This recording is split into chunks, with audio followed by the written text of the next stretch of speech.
Allen's Heating and Cooling is your licensed Amana equipment dealer. Trust Allen's Heating and Cooling to install and service your heating and cooling unit. Allen services all brands, and with the purchase of a new Amana, offers a lifetime compressor warranty. Call Sean Clark or any of his friendly staff at Allen's Heating and Cooling, your Amana dealer. Amana lasts and lasts and lasts.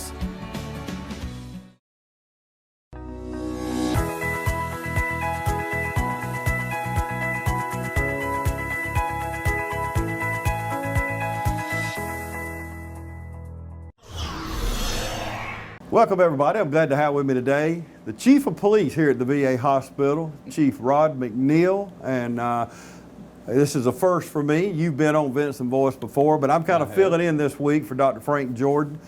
He's been off a little bit, just getting back to work today, so I was going to fill in for him. And you have a quite intensive military background. I do. I guess intensive. 23 years of service as a military policeman.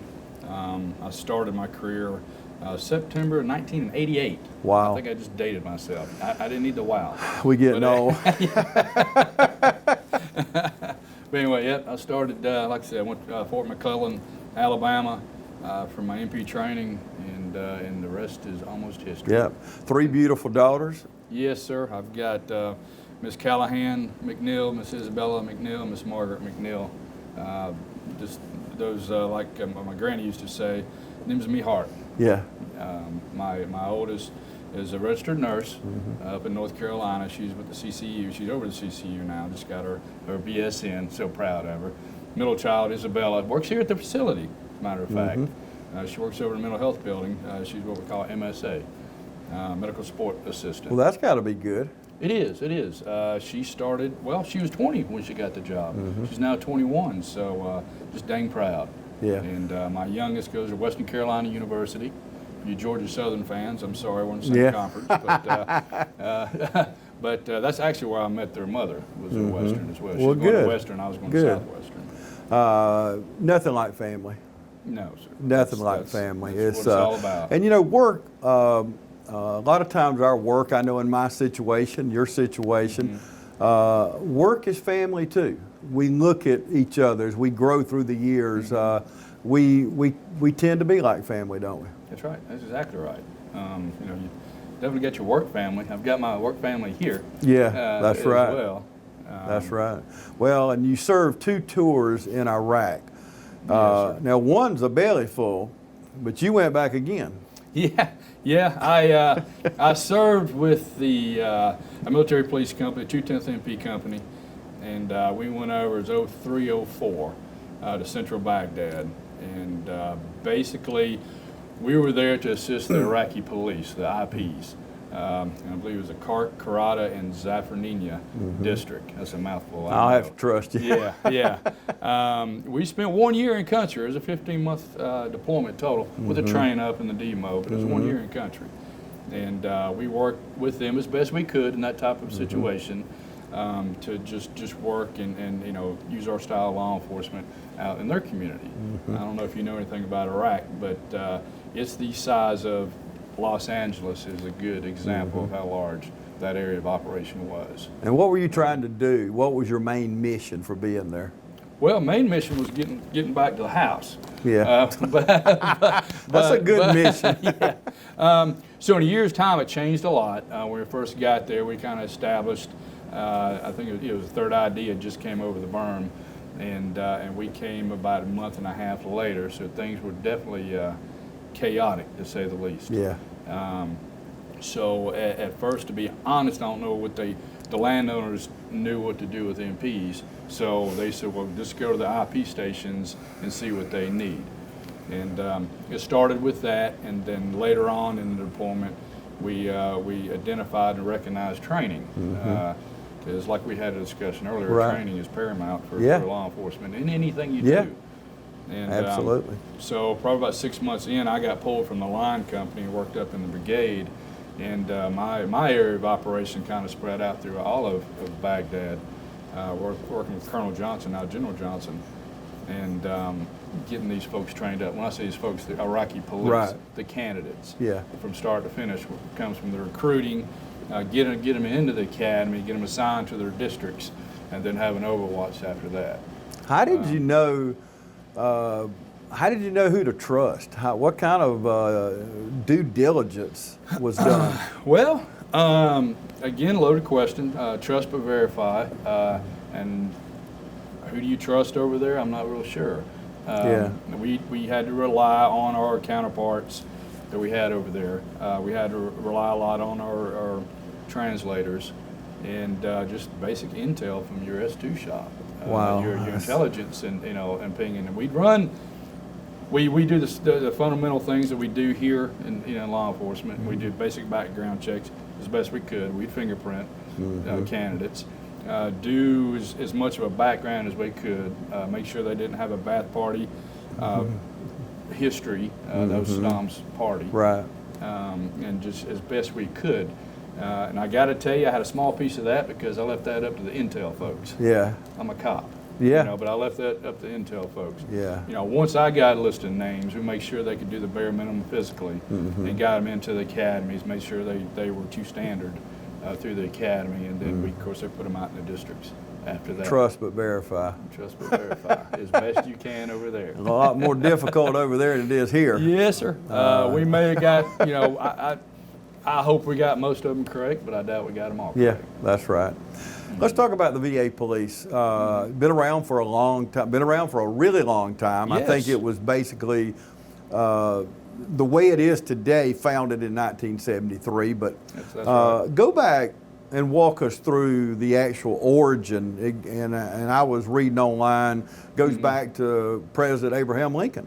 It does, and I don't, I'm not a historian. I've got the broad brush, but it was in the 1800s when the VA police, about 150 years ago, the VA police were started as they were then, because we had military homes. And like I said, Abraham Lincoln made that promise that we would take care of those we sent in harm's way, and we still do that.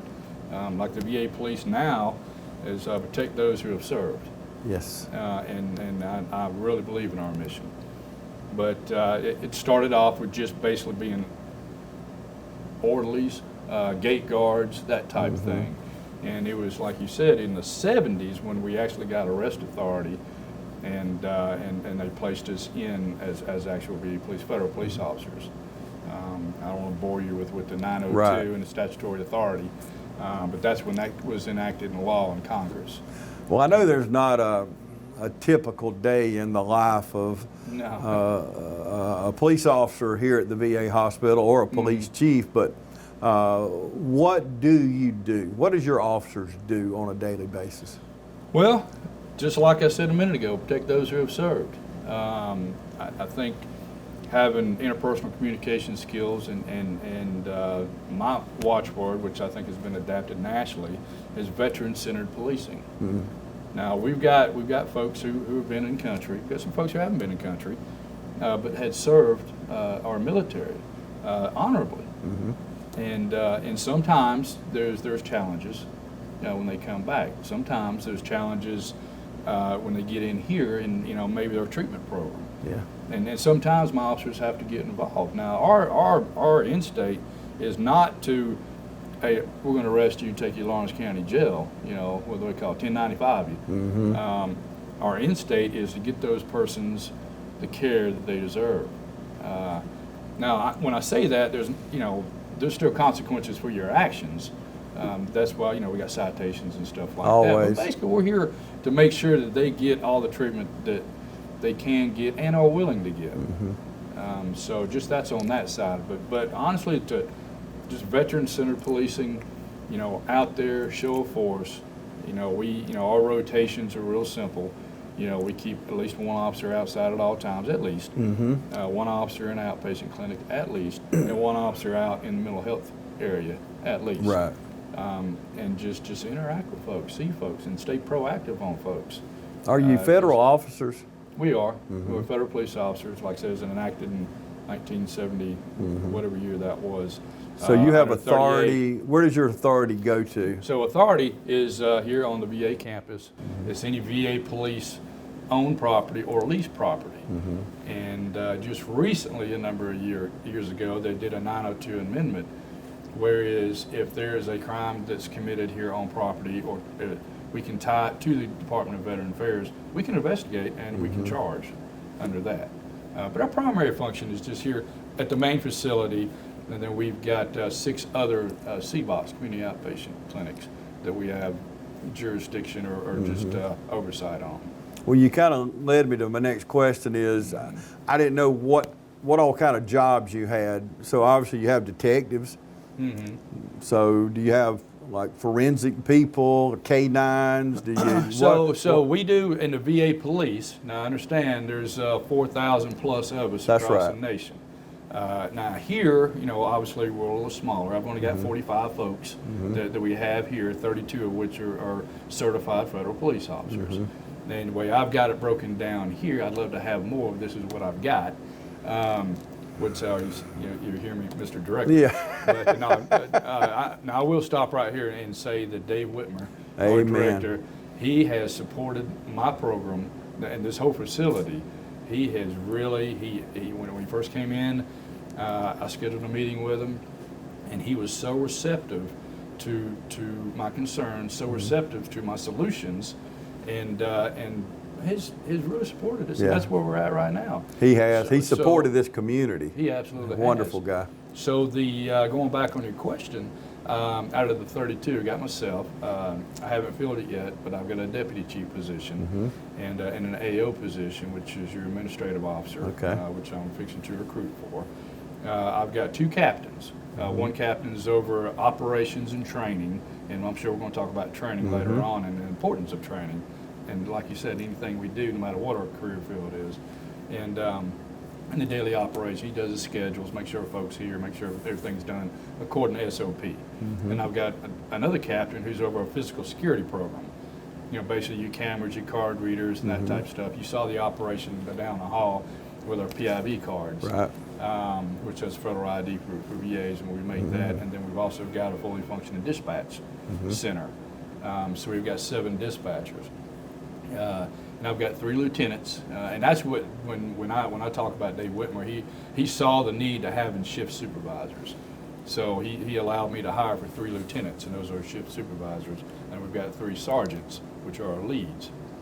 And not to get long-winded, just finishing the question, is we do have a detective position. His office is right there to your right, and we got a field training officer position whose full-time job is just training and making sure that folks are doing their in-service training.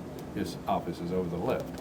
So what you're telling me, you're responsible for the VA property. That's right. But if a crime leads you off campus, off base, whatever, you follow that we can follow to where that it lead. goes. Yeah, I know a few years ago we had a guy living over here, a veteran living over here in the city of Dublin, who passed away. Just, you know, basically died in his sleep, and the VA police was called over there to help investigate that because he was a veteran and he was living off campus. So I know you do go off the reservation, so to speak. That's right. But you know, I'm post. That's right. I'm actually leading to a question here, but about your relationship with Chief Chapman and Sheriff Larry Dean. It's great. Congratulations, Larry, for your re-election. Outstanding work. Well, I keep a memorandum of understanding with both of those agencies. Good. Along with the 47 other agencies that we have, not concurrent jurisdiction, but you know, relationships with. I do have concurrent jurisdiction with Lawrence County and the DPD. But they know they can call me for anything, and they know that I call them anytime we have an opportunity or I have a question or anything of that nature. Yeah, we got to work together. That's right. That's absolutely right. And that's what we do. That's right. We all work together. That's right. And that's such, you know, it makes me feel so good knowing that we do live in a community where you don't have all these territorial people. And you don't mind working together. You throw the pride out the window and you say, hey, because we all need help. We all need help, you know, if we're being honest about it. But we got a lot more to come with the chief here at the VA hospital. We're actually down in the basement right now, I think. We walked and walked to get here, so I know I got to trust him because he may leave me down here. But anyway, we're going to take a break. We'll be back right after this. We're at Roach Farm and Garden, and hunting season is here. It's that time of year. Need to get your food plot going. Carry a full line of Rack Master by Pennington Seed. Wildlife mix, deer mix, peas, oats, soybeans, iron clay peas, and wheat. And for your dove hunters, Milo, sunflowers, and feed wheat. Even carry Mojo decoys. Full line of trophy feeders, gravity and spin feeders. And once you get them, you need to have something to put in them. With bulk corn, we got corn on the cob, deer feed from ADM, Antler Extreme, and 4S Draw. You will soon need something to cook all the game. We got grills, griddles, deep fryers, not to mention outdoor benches, chairs, and fire pits. Keep in mind, we got a full line of Carhartt clothes. Want to make your feet happy? Pick up a pair of boots. We got Rocky, Georgia Boot, and Twisted X. Need trail cameras or rechargeable batteries? We got Spy Point, Wild Game Innovations, Plot Watcher, and Stealth Cams. Come check us out. No time to get your minerals out in the spring? You still got time. Roach Farm and Garden carries salt blocks, mineral blocks, trophy rock, Vapple, and deer cane. Need a place to sit? We carry Millennium lock-on deer stands and tower stands from Custom Outdoors. Don't forget to pick up some Voodoo deer lure. It puts a hex on them. Come see us at Roach Farm and Garden, 2 locations, Dublin and Wrightsville.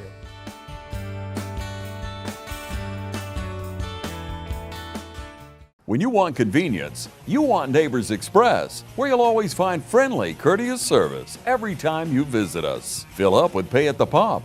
Take advantage of our bigger and better selection of beverages and tobacco products. Enjoy our popular crushed ice with your favorite fountain drink. And you can always enjoy a fresh hot breakfast, lunch, or dinner. So stop by and see us today, where it's always convenient and friendly. Neighbors Express, locations at I-16 at 441 and in Cedar Grove, where we provide farm fuel for all our customers. When you want convenience, you want Neighbors Express. Welcome back, everybody. Continue my conversation with the Chief of Police here at the VA Hospital, Rod McNeil. And earlier, Chief, we were talking about training. Y'all, first of all, you have mandated officers. They go through all that mandate training before they ever apply for a job with you. Because you got to have so much experience anyway. Yep, 2 but years. once you hire them, what happens then as far as training? Well, they have to go through post certification, police officer basic training, and standardized training, sorry. And it's a 10-week academy at Little Rock, Arkansas, and it's a comprehensive training. I sometimes wonder why I need somebody mandated and send them through, but that's the standard, and that's where we're at. Maybe one day we'll get to a 12 or 14-week academy, and we won't have that that requirement to hire them. But they go out for 10 weeks. And I don't have their syllabus in front of me or anything, you know, but they get trained on, you know, what is a VA police officer, what is our mission. I talked about the veteran-centered policing. They talk about that. Then they get into the 2 law weeks, and that's the most challenging for most. I bet that's tough. Especially if you've been in law enforcement for a while in a certain area of the country or whatever, and you're all about your state, you know, laws and how you do things. But you know, 18 USC is different than the Georgia statute. Here they come with that. Then the constitutional law, so you know they've got it broken down. Wow. But you know, if and when they do pass that, they've got a real good grasp on law. Because we don't want to infringe on anybody's constitutional rights. Yes. Whatsoever. Oh, absolutely. And then, you know, after that, they get into the weapons training. They get taught on the long gun. They get trained on the handgun, pepper spray, the ASP, GDR, which is your ground defense. And a lot of training on that. Traffic stops. You know, the whole basic stuff after that. Yeah. Wow. And then they come back to us. Yeah, that's quite a commitment for, say, a family man to go off like that, leave their family behind, be trained. So when you take a job with the VA, first of all, you know you're going to be trained well. Yes. You know that. I am daggone. Nationally, I'm proud of our training model. Yeah. And what the Law Enforcement Training Center in Arkansas has done. And then with the oversight up in D.C., the Office of Security Law Enforcement. And those are 2 different branches. They used to be one, but now they're 2 different branches.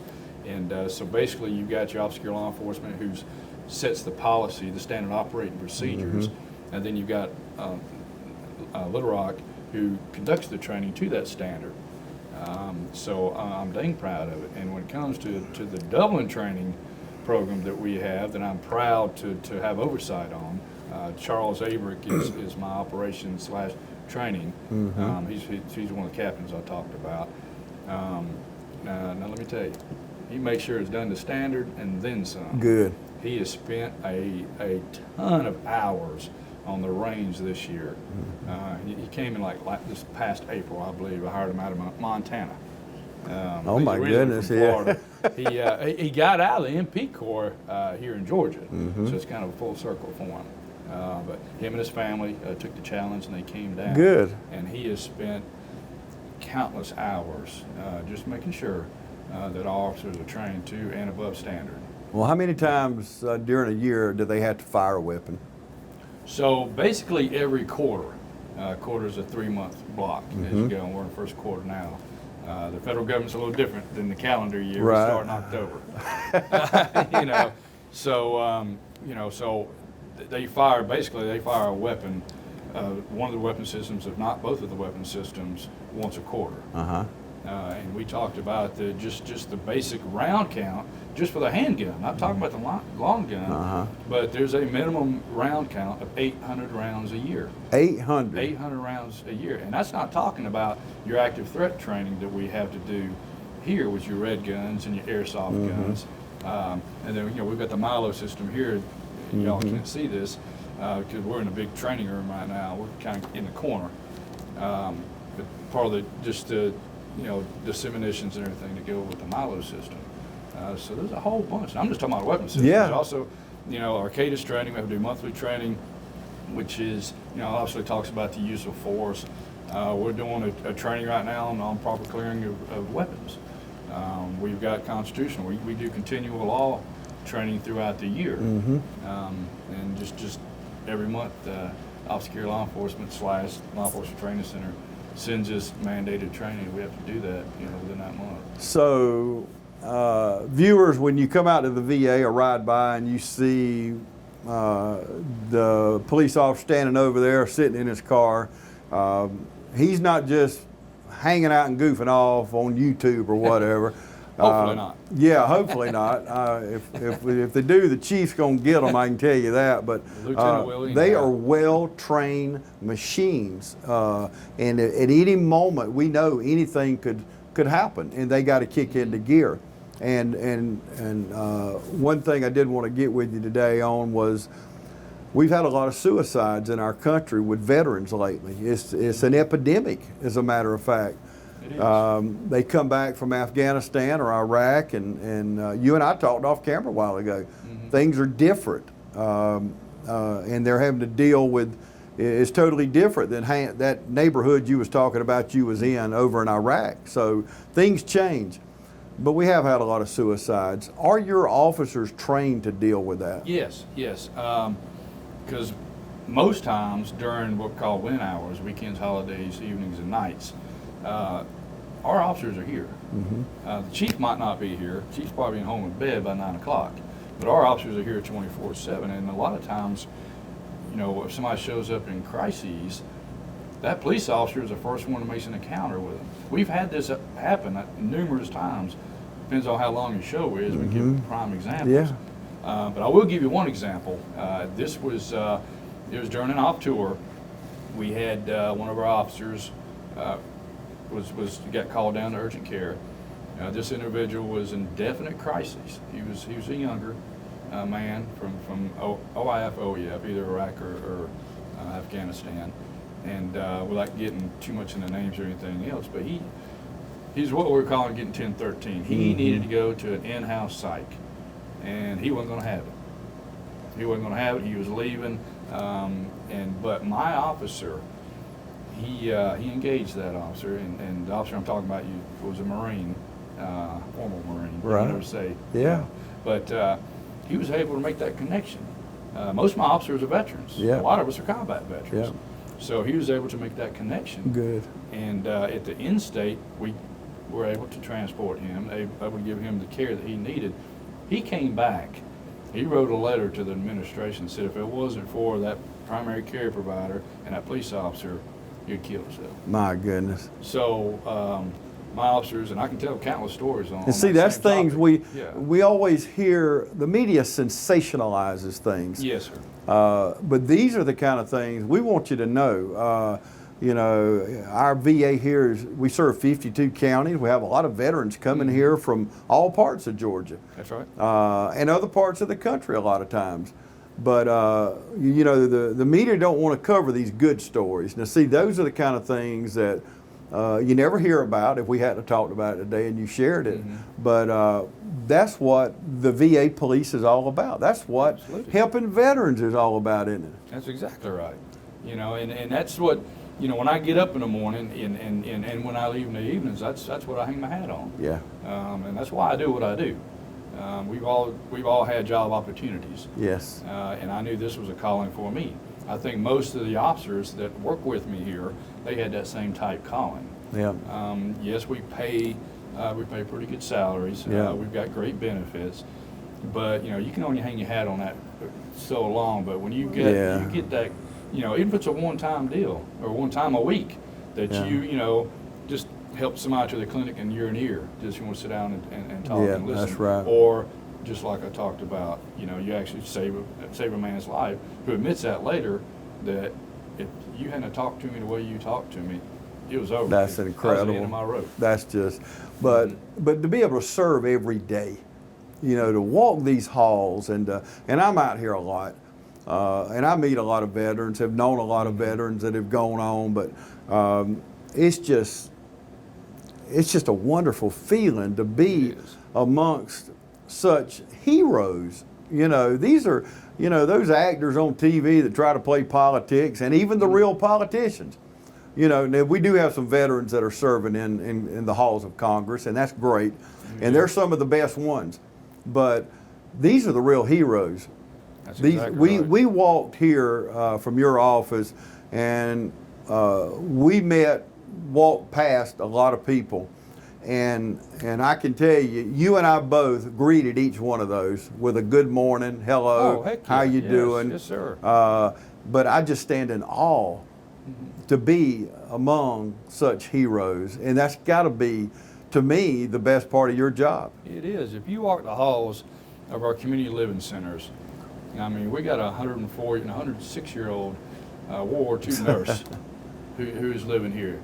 And we, every room has a national treasure. You could write a book. Yeah, absolutely. Many books. Yeah. They're national treasures. And when you talk to them firsthand and you get that firsthand knowledge and they're talking about it and teaching, they're speaking. I said teaching, that was a slip, but it is a teaching moment. It really is. They're telling you about their experiences, experiences in combat, experiences in their service, but just a lot of times their experiences when they came back to the world. That's right. That's stuff that you can take back, especially with the generation coming back now. Just because you're back from country, you got that behind you. Now we got the rest of your life to live. That's right. And those are the stories I like to talk to these veterans because they're all proud. They're proud of their kids and their grandkids. And should be. Hang around. And we don't teach that in the schools. And that's what I encourage people. If you're watching right now, you're a part of a youth group or the Beta Club at the high school or whatever, make it a part. And I know COVID's got us on lockdown a little bit, but this too will pass. But have your group come out and visit and these people, and I know for a fact, they love to talk, and especially the young people. Because they feel like they're teaching them, and they are. It's not that they feel like, they're teaching them things that you would not learn any other way. And you're talking about 100 and you said 106-year-old. Think about, we could sit over there with her for days and could not even get a little thimble full of knowledge that she could give us. So that's got to be, to me, the best part of your job or any job out here, anybody that works here, serving our veterans on a day-to-day basis. It's got to feel good. It does, and you hear stories. Granted, in our business, a lot of times we're dealing with the negative, but there's so much positive out here. Yeah. And I encourage, right now, we're not going to the community living centers because of the COVID. That's right. We don't want to put anybody at risk, but we're around the buildings, but we're not necessarily sitting down with them. I can't wait to get back to normal. I know. Well, I get to go back. They pay me to go to listen to these stories from these folks. I got to pinch myself sometimes. I mean, how much better does that get? They give you money to do something that you want to do anyway. That's exactly right. So, well, tell me this. I got to ask you this. You just mentioned about the criticism in the country, but being a police officer, serving in our military, and 2 tours in Iraq, and doing many things and being many places, how does it make you feel when you see on the news, defund the police, or we hate the police, or death to pigs, or all these negative connotations that we see? Personally, it makes me sick, and I'm not in law enforcement, but I love law enforcement. How does it make you feel, someone who has dedicated your life to serving and protecting other people? Well, what you said was probably accurate, or is accurate. But let's focus on the good. Let's focus on, you said something about the youth, okay? Some folks are going to have their opinions. It's America, okay? Whether I think they're right or wrong, which I absolutely feel that they're wrong, and it is sickening to use your word, to all of us, and it's a discredit to these fine men and women I have just working with me here at this facility. Yeah. And you talked about Tim and Larry. They're out in the city in Lawrence County, some great guys and gals out there, and they're doing it for all the right reasons. So, let's pay attention to what's happening. We try to focus, and we do focus on our local community. That's where you make your biggest differences in the local community. That's right. We got to pay attention to that, and we got to be active in that. We got to pay attention and be active in what's happening in the state of Georgia. Yes. So we just need to educate. We need to sit down with the kids. We need to sit down with the grandkids. We need to sit down with whoever you can. And we're having this conversation. And maybe there's one person out here, in the community that's listening to this. Maybe they'll take the opportunity to sit down with somebody.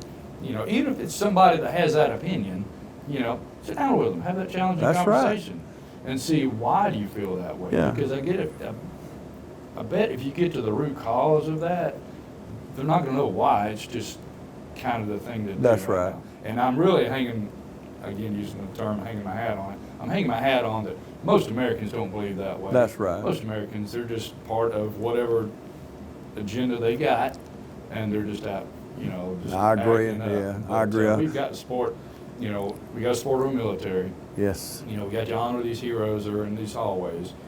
We got to support our law enforcement. We got to honor them every chance we can. Just say thank you every once in a while. Amen. And our first responders, our firefighters, our EMS. Yeah, the job they do is just. Oh my goodness. Yeah. What would we do without these people that have?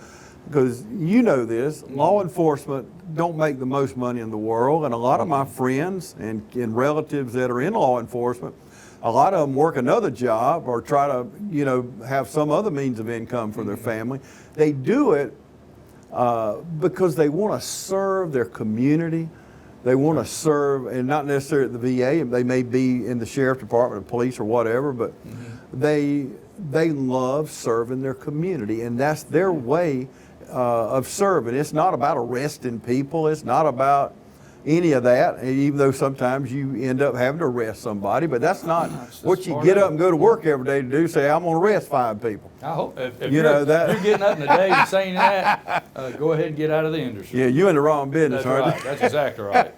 I don't know what to tell you on that, but most of these men and women, they get up for the right reason, to serve their community. Amen. In whatever discipline they're in, and we as citizens of Lawrence County and the state of Georgia need to not only appreciate them, but need to share that appreciation with them and our family and friends. Yep, absolutely. Well, we're going to take another break. We'll come back right after this. When it comes to handheld power tools, there's no better name than Echo. From our consumer grade to professional blowers, we've got what you're looking for. We have hedge trimmers, string trimmers, and pole pruners to cut any job down to size. And Echo's battery-powered equipment gives you gas-like performance without the hassle. So come see us at Myers Equipment and Supply, 301 North Jefferson in Dublin. Lawrence County's leader in hometown banking is Farmers State Bank. From our customer service professionals to our mortgage specialist or any of our professional lenders, we're committed to making banking as easy as FSB. Farmers State Bank, with locations in Dublin and Cadwell, member FDIC, and an equal housing lender. Stop by today and find out why we make banking as easy as FSB. Welcome back, everybody. We're going to kind of wrap things up. I want to talk to you before we go, Chief. Okay. How mentally draining is it to do a job like this? It can be. We talked about, think about that officer working that urgent care, knowing that everything he was saying to that individual, that he may just bolt on you. You may have to use the term lay hands on him because you can't get him to, we can't allow him to leave. That's absolutely taxing. You get somebody in, an outpatient clinic, or you do a traffic stop, and somebody's, I'll use the term, not having a good day, and you got officer awareness. You're watching, if they got weapons, but you're also trying to calm that person down. You're also trying to, make sure that you convey to them about speed or whatever the infraction was. Your op tempo is just so high. Even in the VA, out in the street, obviously, with the domestics they respond to, work interstate and all that. That's really taxing as well. That's over the top from what we do. But just to decompress when you get home, it can be taxing. And granted, I'm the chief. I'm not out there, but then everything that the officers do, I'm responsible for. Yeah. Because they don't call the sergeant, they don't call the lieutenant, That's they don't call right. the captain, they call me. Yep. So it can be taxing and trying, but we choose to do this. It's not overwhelming. Yeah. If it ever becomes overwhelming, we'll just hang it up. Yeah. And go. Time to move on. That's right. And not to really get off the rail here, but you mentioned speeding. Y'all, there's a lot of employees, there's a lot of veterans, there's a lot of cars. Y'all ride by here. Every one of you watching right now ride by this VA at some time during the week or the month. There's a lot of cars out here. It's no place to, and even driving 35, 40 mile an hour, you may say, well, that's the speed limit out on the highway, but you pull in here and you got people in wheelchairs That's and right. just stepping out from a car at any moment, and you running 35, 40 miles an hour, it takes a little bit to stop that vehicle. It does, and we've done everything we can possibly do to get voluntary compliance. I don't know if you saw, we even got these big message boards out there. Yeah. Please slow down, stop for pedestrians. We've had folks hit by a vehicle out here because of A, not paying attention, or B, just not obeying the speed limit. We put the speed bumps in. We got little signs in the crosswalks. This is no place to be in a hurry. We got folks, we got national treasures, like I said. Yes. We've got national heroes. We got veterans that aren't young and spry and are here for, if they're across the street in mental health or they're in the outpatient clinic, they're going to and fro. They're going out at 87, maybe COVID, they're getting tested for COVID. That's right. They're crossing these roads. It's 10 miles an hour for a reason. The fastest you can go, it's a 100-acre campus. The fastest you can go anywhere on this campus is 20 miles an hour. If you go on 35, 40, well, That's double. You're wrong. That's double what you should be going. Yeah, that's definitely reckless driving. Yeah, in so- my book, but just, I'm glad you brought that up. When you're out here, this isn't a cut through the community. That's right. We're open. We're a part of the community, but don't just cut through since it's going to save you 5 minutes. Yeah. But when you do come in, just pay attention. That's if you right. see somebody walking up the crosswalk, you know, and I'm sure Tim is going to say the same thing when you're going downtown. That's You know, right. see somebody coming across walk, just stop for them. Be courteous. When in doubt, just stop. That's right. Be courteous. Yeah, it don't cost nothing. No, not to be courteous. No, I mean, it don't. You ain't got to have no money in your pocket to be Yeah, nice that's to right. somebody. So that's so important. But Yeah. I know you touched on it before. Before we wrap things up, Chief, what you mentioned some of the qualities that you look for, but to someone watching now that wants to apply to come to work here at the VA to be a police officer. What do they need to do, and what specific qualities do you look for in that person? Okay, well, we just hired, matter of fact, we're going to make 9 selections. So we've got a whole another crew coming in. And you mentioned the requirements as far as having 2 years law enforcement. We are a Veterans Administration, so we look for veterans. But recently, I've had the opportunity to what's called a direct hiring authority, where I can hire somebody that may not be a veteran, but has got that extra step of law enforcement. You know, I got 2 state troopers that are going to start Good. hopefully within the next few weeks. I hired another guy from Montana. He's a Montana state trooper. He's one of the officers that were Good. post certification. Montana, we hot. That's right. Yeah. You know, Georgia-Montana connection. I don't know what's going on. I guess it's a hunting. Yeah. I don't know. But you mentioned the qualities. You know, but you know, we all look for, you know, no matter what your, you know what your discipline is, what, you know, whether you're law enforcement or if you're working at the bank, you look for a good fit. Yes. And we're looking for folks who, you know, if you want to do the pit maneuver out here, you're probably not a good fit. You know, if you want to kick indoors and rappel Aussie style off of Building 16, you probably ain't not gonna be a work. good fit. You know, I'm looking, you know, for folks with some sense, experience, and compassion. Yeah.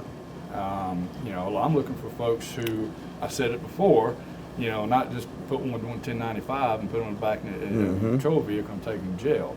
I'm looking for folks who can talk to folks. That's right. I'm looking for folks that are truly here for the right reasons, and we're here because we do veteran-centered policing. Yes. That's exactly why we're here. Yeah, communication is key. So Oh, yeah. you got to be able to communicate. But and then how do you apply? So USAjobs.gov is where we announce. Okay. Of course, word of mouth is good too. But if anybody's interested, I'd go ahead and get ahead. Go ahead and build an account in USAjob.gov, and you can build a resume just on there. So whenever I do have an announcement, my announcements don't go out for long, because I got to tell you, any and every time that I put an announcement out, especially if it's out to the community, I'll get 100+ applicants. So we only set it out for a certain amount of time.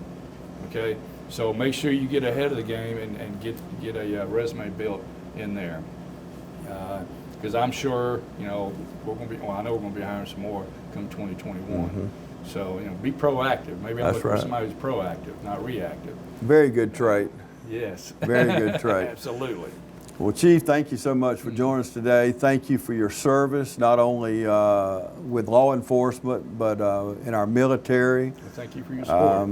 And we just appreciate the VA hospital. I mentioned earlier, if you just joined us, our VA hospital serves 52 counties throughout the state of Georgia. A lot of people come here, and they're a big part of our economy, not only the 1,600 employees here, the 52 counties that send their veterans here.